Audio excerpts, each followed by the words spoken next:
नमस्कार दोस्तों, मेरा नाम सुनील है। आज के वीडियो में हम लोग ये सीखने वाले हैं कि ओपन इंटरेस्ट क्या होता है। ओपन इंटरेस्ट दोस्तों इन अ सिंपल टर्म होता है ओपन कॉन्ट्रैक्ट। मतलब एक ट्रेड जब मार्केट में होता है, एक ट्रेड मतलब से फॉर एग्जांपल ए ने एक ऑप्शन खरीदा बी से। ए ने एक ऑप्शन खरीदा बी से, ये हो गया एक ट्रेड। ओके, तो ए के पास एक ऑप्शन आ गया, बी से एक ऑप्शन कम हो गया। ठीक है, बी है सेलर, ए है बायर। जब एक बायर और एक सेलर आते हैं आमने सामने और एक एक ट्रेड करते हैं, तो उससे एक ओपन कॉन्ट्रैक्ट बनता है। और ये ओपन कॉन्ट्रैक्ट इसलिए क्योंकि ये कॉन्ट्रैक्ट अभी तक क्लोज नहीं हुआ। क्लोज कब होगा? जब ये दोनों अपने पोजीशन स्क्वायर ऑफ कर लेंगे, तब ये कॉन्ट्रैक्ट क्लोज होगा। अभी ये कॉन्ट्रैक्ट सिर्फ ओपन है जब तक ए के पास एक बाय किया हुआ ऑप्शन है और बी के पास एक सेल किया हुआ। ठीक है, जब तक बी अभी एक बाय नहीं करता तब तक बी स्क्वायर ऑफ नहीं होगा। जब तक ए अभी तक एक बेच नहीं था तब तक ए स्क्वायर ऑफ नहीं होगा। तो अभी एक ओपन कॉन्ट्रैक्ट, एक ट्रेड हुआ है, तो ओपन इंटरेस्ट कितना हो गया? एक। इसी के साथ साथ मैं आपको पैरेलल में वॉल्यूम भी बता देता हूँ। तो अभी वॉल्यूम कितना हुआ? एक वॉल्यूम हुआ। बहुत बार लोग कंफ्यूज होते हैं कि बायर का और बायर्स के ऑप्शंस प्लस सेलर्स के ऑप्शन दोनों मिला के वॉल्यूम। नहीं नहीं, वॉल्यूम मतलब एक, वॉल्यूम मतलब एक ट्रेड। ठीक है, एक ट्रेड। ओके, तो ओपन इंटरेस्ट कितना हुआ? वन। अभी एज्यूम करो कि सी पिक्चर में आ गया। सी ने भी एक ऑप्शन बेचा ए को, तो ए के पास कितने हो गए? भी दो हो गए। ठीक है, तो जैसे सी ने भी एक ऑप्शन बेचा बी को, पहले ए और बी के बीच में ट्रेड हुआ। ओके, और ओपन इंटरेस्ट वन था। अभी ए और सी के बीच में भी एक ट्रेड हुआ जिसमें सी ने एक ए को बेचा, तो ओपन इंटरेस्ट कितना हो गया? अभी दो। वॉल्यूम भी कितना हो गया? अभी दो। ओके, क्योंकि अभी दो ट्रेड हो गए ना, तो वॉल्यूम भी दो हो गया, ओपन इंटरेस्ट भी दो हो गया। ठीक है, अभी एज्यूम करो सी एक ऑप्शन बेचता है ए को, तो सी ने टोटल कितने बेचे अभी तक? दो। ठीक है, एक ऑप्शन पहले सी ने एक सेल किया था, अभी सी ने और एक सेल किया ए को। ठीक है, जैसे सी ने और एक सेल किया ए को, ए हो गया +3। ओके, तो अभी ओपन इंटरेस्ट कितना हुआ? थ्री। वॉल्यूम कितना हुआ? थ्री। राइट, तो सी ने पहले ए को बेचा, तो ए +2 हो गया, सी -1। सी ने और एक ए को बेचा, सी ए हो गया +3, सी हो गया -2। तो ओपन इंटरेस्ट कितना हुआ? थ्री। ओके, अब हम थोड़ी डिफरेंट सिचुएशन देखते हैं, जिस केस में बेसिकली अब क्या करेगा, बी जो है वो सी को एक बेचेगा। ओके, तो बी के हो जाएंगे -2। ओके, बी ने एक बेचा किसको? सी को। सी के पास कितने थे? -2, तो सी कितना हो जाएगा? -1। ओके, तो ओपन इंटरेस्ट कितना होगा अभी? मतलब बी ने एक सी को बेचा, मतलब ट्रेड हो गया एक, वॉल्यूम भी एक से बढ़ गया। ओके, आपस में। ठीक है, तीन प्लेयर्स आए थे।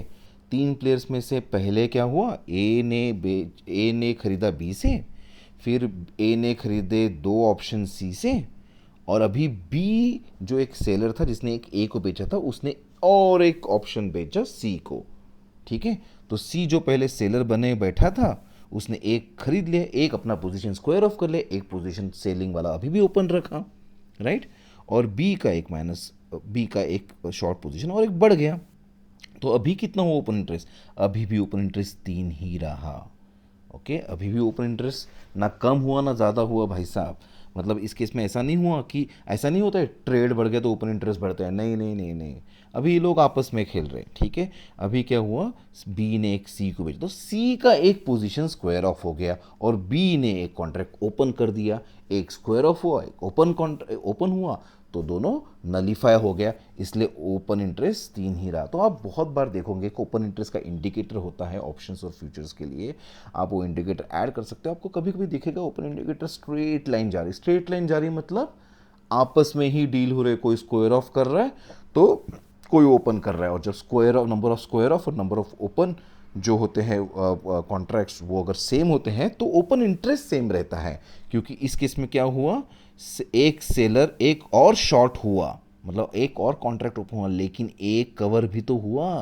राइट, ये पहले -2 था, -1 हो गया, और ये -1 था, -2 हो गया, तो एक कवर हुआ एक शॉर्ट हुआ, तो ओपन इंटरेस्ट तीन रहा। ठीक है, अब एज्यूम कर लेते हैं कि और एक बंदा आया डी करके मार्केट में। ठीक है, वो भी सेलर निकला।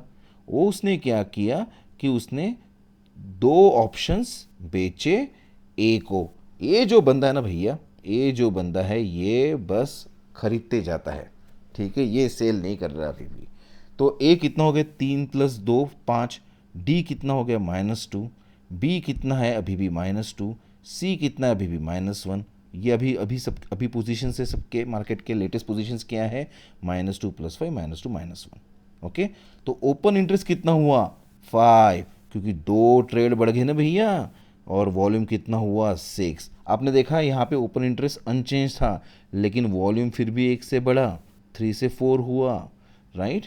तो ओपन इंटरेस्ट बढ़ भी सकता है, कम भी हो सकता है। कम होने का मैं आपको एग्जांपल बताऊंगा अभी, सेम भी रह सकता है। लेकिन जैसे ही ट्रेड होता है वॉल्यूम डेफिनेटली बढ़ता है। ओके, ट्रेड हुआ, वॉल्यूम बढ़ा, भाई आप वो ट्रेड चाहे एग्जिट के लिए करो, स्क्वायर ऑफ के लिए करो, खरीदने के लिए करो, बेचने के लिए करो, आई डोंट केयर, वॉल्यूम बोलता है मैं तो हर ट्रेड के साथ बढ़ते रहूँगा। ओके, अब एग्जांपल लेते हैं जहाँ पे ओपन इंटरेस्ट कम होता है, ठीक है।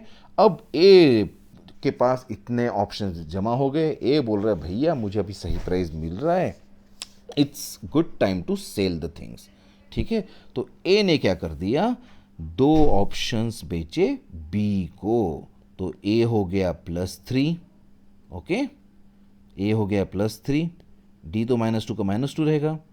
किसको बेचा ए ने, 2 ऑप्शंस बी को बेचे, तो बी कितना हो जाएगा भैया, अभी 0, और सी कितना रहेगा, -1 का -1। तो ओपन इंटरेस्ट कितना हुआ अभी, 3। कितने कॉन्ट्रैक्ट्स ओपन है अभी मार्केट में, 3 कॉन्ट्रैक्ट्स ओपन है, राइट। कितने कॉन्ट्रैक्ट्स ओपन है, 3।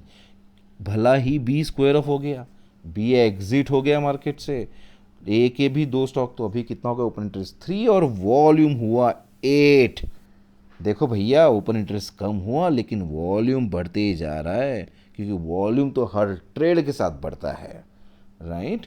और जैसे ही ए बोलता भैया मुझे भी ये तीनों बेचने हैं, तो वो क्या करता है, 2 बेचता है डी को, 1 बेचता है सी को, और खुद भी हो जाता है 0। तब ओपन इंटरेस्ट होता है 0, लेकिन उसने 3 का ट्रेड किया इसलिए वॉल्यूम हुआ 11, वॉल्यूम और बढ़ा, ओपन इंटरेस्ट कम होकर 0 हो गया। मतलब अभी मार्केट ने सब ने आपस में जुगाड़ करके, भैया तू खरीद ले मेरा, मैं तेरे से बेच ले लेता हूँ, तू मेरे को बेच, ये कर करके सब ने अपने अपने पोजीशन स्क्वायर ऑफ कर लिए। ए ने क्या किया, ए के पास 3 ऑप्शंस पड़े थे, ए ने तीनों ऑप्शंस बेच के एग्जिट मारी। डी के पास 2 ऑप्शन सेल के पड़े हुए थे, तो डी ने 2 बाय करके डी ने एग्जिट मारी, सी ने एग्जिट मारी। तो जब एग्जिट मारते हैं लोग तब ओपन इंटरेस्ट क्या होता है, कम होता है। और अगर एग्जिट जो है वो सेलर्स डोमिनेटेड अगर रहेंगी, या सेलर्स एक्टिवेटेड रहेगी, या जिस एग्जिट में सप्लाई ज़्यादा होता है, उस समय ऑप्शन की प्राइस कम होती है। ओके, अभी यहाँ पे ए ने क्या किया, ए के पास 3 स्टॉक्स खरीदे हुए थे, तो ए ने बेच दिए, इसको बोलते हैं लॉन्ग अनवाइंडिंग। आप पहले खरीदे हो और फिर बेच रहे हो, मतलब खरीदे है तो उसको लॉन्ग बोलते हैं, और बेच रहे उसको अनवाइंडिंग बोलते हैं, ठीक है। लेकिन डी ने क्या किया, डी के बस डी तो सेलर था पहले, फिर डी ने 2 बाय करके, पहले डी ने शॉर्ट किए और फिर डी ने 2 बाय करके उस शॉर्ट्स को कवर किया, तो उसको बोलते हैं शॉर्ट। शॉर्ट मतलब बेचा और बाद में खरीद के उसको कवर किया, तो उसको बोलते हैं शॉर्ट कवरिंग। तो एक होता है लॉन्ग अनवाइंडिंग, एक होता है शॉर्ट कवरिंग। फिर और एक होता है, जैसे ए के पास पहले 1 स्टॉक था, फिर ए ने और एक स्टॉक लिए, 2 हो गए, फिर ए ने और एक स्टॉक लिए, 3 हो गए, फिर ए ने 2 स्टॉक और लिए, 5 हो गए। ये भी लॉन्ग, ये भी लॉन्ग, ये भी लॉन्ग, ये भी लॉन्ग, तो इसको बोलते हैं लॉन्ग बिल्डअप। इसको बोलते हैं लॉन्ग बिल्डअप, मतलब आप लॉन्ग पे लॉन्ग, लॉन्ग पे लॉन्ग करके आप बिल्ड करते जा रहे हो, करते जा रहे हो, करते जा रहे हो, राइट। सी ने कैसा किया, सी तो सेलर था पहले, तो सी ने 1 सेल किया, फिर सी ने और 1 सेल किया, राइट। अभी सी ने बाद में सेल नहीं किया, लेकिन पहले सी के -1 थे, फिर सी के -2 हो गए, तो पहले 1 शॉर्ट किया, फिर और 1 शॉर्ट किया, तो इसको बोलते हैं शॉर्ट बिल्डअप। इसको कहते हैं शॉर्ट बिल्डअप। भाई साहब मेरी हैंड राइटिंग बहुत ही ख़राब है, बहुत ही ख़राब, लेकिन आपको कॉन्सेप्ट समझ रहा है, that's something I believe and according to that. So अगर आपको कॉन्सेप्ट नहीं समझ रहा तो आप प्लीज़ कमेंट में लिखिए, आपको कॉन्सेप्ट नहीं समझा। आप बताइए, मुझे फीडबैक दीजिए कैसा इंप्रूव करना चाहिए, उसके हिसाब से मैं अपना ट्रेनिंग को, एजुकेशन को इम्प्रूव करूँगा। So this is what happening right now, right. तो हमने क्या किया, देखा हमने दो तीन चीज़ें देखी। एक देखी हमने ओपन इंटरेस्ट कैसा बढ़ रहा है, राइट। फिर ओपन इंटरेस्ट अनचेंज, फिर ओपन इंटरेस्ट और बढ़ा, फिर ओपन इंटरेस्ट कम हुआ, फिर ओपन इंटरेस्ट पूरा कम हो गया, राइट। जब ओपन इंटरेस्ट कभी बढ़ रहा था, कभी अनचेंज था, कभी कम हो रहा था, ये ओपन इंटरेस्ट बढ़ना मतलब लोग एंट्री कर रहे हैं। ओपन इंटरेस्ट घटना मतलब लोग एग्जिट कर रहे हैं, ठीक है। लोग क्या करते हैं, शॉर्ट कवर करते हैं, मतलब पहले शॉर्ट करते हैं जैसा डी ने किया, और बाद में जैसा -2 था फिर उसने +2 कर लिया तो 0 हो गया, तो शॉर्ट उसने कवर किए। ए ने क्या किया, लॉन्ग अनवाइंडिंग किया। ए के पास लॉन्ग थे, फिर ए ने अपने पास के स्टॉक बेचना चालू किया तो उसने लॉन्ग अनवाइंडिंग किया। लेकिन लॉन्ग अनवाइंडिंग करने के पहले ए ने लॉन्ग बिल्डअप किया था, सी ने भी शॉर्ट बिल्डअप किया था। तो हमने ये टर्म्स भी सीखे। अब ओपन इंटरेस्ट मार्केट कैसा आइडेंटिफाई कर सकते हैं, मतलब ओपन इंटरेस्ट के हिसाब से हम लोग अभी ये देखेंगे कि how can you basically predict the market based on the open interest. Okay, वो हम थोड़ा सा एक देखते हैं अपन, ठीक है। तो अभी एज्यूम ये करो, आपको ये तो पता है प्राइस और ओपन इंटरेस्ट, और ये समझ लो मार्केट, या उसको हम ट्रेंड बोल देंगे, market is not right word, trend of that particular option और फ्यूचर, ठीक है, ट्रेंड, ठीक है। तो प्राइस कब बढ़ता है भैया, प्राइस तब बढ़ता है जब डिमांड बढ़ती है। प्राइस कब बढ़ता है, जब डिमांड बढ़ती है। प्राइस अगर डिमांड बढ़ी तो प्राइस बढ़ा, प्राइस बढ़ता है और ओपन इंटरेस्ट भी बढ़ता है, मतलब लोग एंटर कर रहे मार्केट में, ज़्यादा बायर्स एंटर कर रहे, और market is buyers activated, buyers dominated, बहुत ज़्यादा डिमांड है, तो ट्रेंड क्या हो गया, बुलिश। ओके, मतलब price up, open interest up, trend is strong bullish. Price down है, फॉर एग्जांपल प्राइस क्या हो रही है, कम हो रही है, लेकिन ओपन इंटरेस्ट भाई बढ़ रहा है, मतलब मार्केट में सेलर्स आ रहे हैं, market is getting sellers dominating.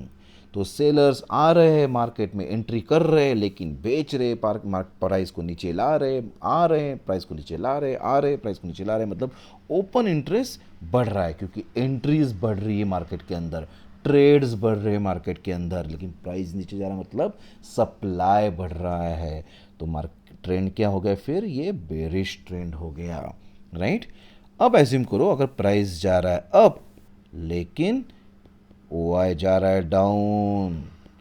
OI down कब होता है, जब लोग एग्जिट मारते हैं। ओआई डाउन कब होता है, जब लोग एग्जिट मारते हैं। लोग, अरे भैया एग्जिट मारे, लेकिन प्राइस क्यों बढ़ रहा है, लोग एग्जिट मारे तो प्राइस तो कम होना चाहिए ना भैया। प्राइस इसलिए बढ़ रहा है क्योंकि शायद पहले जो था वो बेरिश था मार्केट, क्योंकि ओआई हाई था, प्राइस डाउन हो रहा था क्योंकि सेलर्स एक्टिवेटेड थे। अब सेलर्स ने क्या कर दिया, अपनी पोजीशंस बनाना चालू कर दिया। जैसे ही सेलर्स ने अपनी पोजीशन बनाना चालू कर दिया, मतलब जो पहले उन्हें बेचे थे वो अभी क्या कर रहे, वो शॉर्ट कवरिंग कर रहे हैं। जो पहले बेचे थे अभी वो खरीद रहे, और जब खरीदते हैं भैया तब बायर्स बढ़ते हैं, मतलब बायर्स डोमिनेटिंग होता है मार्केट, डिमांड बढ़ती है तो मार्केट क्या होता है, बुलिश। मतलब ऐसा नहीं ओपन इंटरेस्ट कम हो रहा तो मार्केट हमेशा बेरिश होगा, राइट। ओपन इंटरेस्ट डाउन होने के बाद भी, लोग एग्जिट लेने के बाद भी मार्केट बुलिश हो रहा है, क्योंकि प्राइस अप जा रही है, बिकॉज लोग शॉर्ट कवरिंग कर रहे हैं, जो पहले बेचे थे उसको खरीद रहे। तो जैसे खरीदना ज़्यादा हो रहा है, बायर्स डोमिनेट हो रहा है, डिमांड बढ़ रहा है, market up, sorry price up, OI down हो रहा है, लेकिन ट्रेंड बुलिश है। वैसे ही अगर प्राइस डाउन हो रहा है और ओआई भी डाउन हो रहा है, मतलब लोग बाहर निकल रहे हैं, लेकिन प्राइस डाउन क्यों हो रहा है, क्योंकि सप्लाई बढ़ रहा है।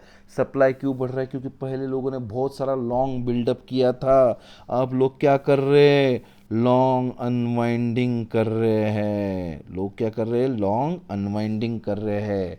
प्राइस अप हो रहा है, ओआई अप हो रहा है, मतलब लॉन्ग बिल्डअप हो रहा है, राइट। प्राइस डाउन हो रहा है, ओआई अप हो रहा है, मतलब शॉर्ट बिल्डअप हो रहा है, सेलर्स बढ़ते जा रहे, बढ़ते जा रहे, शॉर्ट कवरिंग कब होता है? जब शॉर्ट बिल्डअप होने के बाद सेलर्स जब सोचते कि भैया मार्केट का प्राइस बहुत नीचे आ गया है, अब मुझे मार्केट से एग्जिट लेनी है, तो खरीदना चालू करते हैं। वो एग्जिट लेने के लिए खरीदते हैं, इसलिए प्राइस अप होता है और उसको शॉर्ट कवरिंग बोलते हैं, तो ये बुलिश होता है। वैसे ही लॉन्ग बिल्डअप वाला जो केस है, उस केस में जब लॉन्ग अनवाइंडिंग करते हैं, मतलब जो खरीदे थे उसको बेचने निकालते हैं और एग्जिट मार रहे हैं मार्केट से अभी भी, मतलब बेच के एग्जिट मार रहे हैं। जो खरीदे थे उसको अभी बेच के एग्जिट मार रहे हैं, तो ट्रेंड क्या हो जाएगा? बेरिश। भैया ये जो है मैंने बताया, आप इसको 5-6 बार रिवाइंड करके देख लो। अगर कोई कन्फ्यूजन है तो आप प्लीज़ कमेंट बॉक्स में डालो। कन्फ्यूजन है तो क्लैरिफिकेशन चाहिए होगा मेरी तरफ से, तो आप प्लीज़ कमेंट बॉक्स में डालो। लेकिन ये 2-4 चीज़ें जो हमने आज सीखी है, एक तो ओपन इंटरेस्ट क्या होता है, ओपन इंटरेस्ट और वॉल्यूम का रिलेशन क्या होता है, ओपन इंटरेस्ट कम कैसा होता है, ओपन इंटरेस्ट बढ़ता कैसा है, ओपन इंटरेस्ट अनचेंज कैसा रहता है। फिर हमने प्राइस और ओपन इंटरेस्ट और ट्रेंड, इन तीनों का रिलेशन देखा, जिसमें price up, open interest up, trend is bullish and so on, जो हमने देखा। फिर हमने लॉन्ग बिल्डअप क्या होता है, शॉर्ट बिल्डअप क्या होता है, शॉर्ट कवरिंग क्या होता है, लॉन्ग अनवाइंडिंग क्या होता है, ये भी देखा। तो हमने काफ़ी फंडामेंटल्स चीज़ें इस वीडियो में कवर की है। आपको कोई भी डाउट है, कन्फ्यूजन है, तो आप प्लीज़ कमेंट बॉक्स में डालिए। ये वीडियोज़ में कोई भी मॉनेटरी पर्पज़ से नहीं बना रहा हूँ, ना ही मैं कभी कोई ट्रेनिंग लेने वाला हूँ, ना ही मेरा कोई चैनल है तुम्हारे टेलीग्राम पे, ना ही उसमें मैं कोई ट्रेड देता हूँ, कुछ भी नहीं। मेरा प्योर एंड प्योर इंटेंशन ये है कि जैसा मैं एक डम्ब बंदा था जिसको ट्रेडिंग का कुछ भी नॉलेज नहीं था, और मैंने जो नॉलेज एक्वायर किया वो नॉलेज मैं अभी आपके साथ शेयर कर रहा हूँ। तो इस प्योरली एजुकेशन पर्पज़ है, प्योर नॉलेज शेयरिंग वाला वीडियो है ये। आपको कोई भी डाउट्स है, आपको अगर ये बहुत ही ख़राब लगा तो आप बहुत ख़राब कमेंट डालो, and you will see that my going forward every video is just being improved from your feedback। इसलिए आपका फीडबैक बहुत ज़रूरी है। आप प्लीज़ फीडबैक दो। आपको अच्छा लगे तो लाइक बोलो, और अच्छा लगे तो सब्सक्राइब करो, ताकि आपको मेरे आने वाले वीडियो भी दिखते रहेंगे। Thank you so much for your time.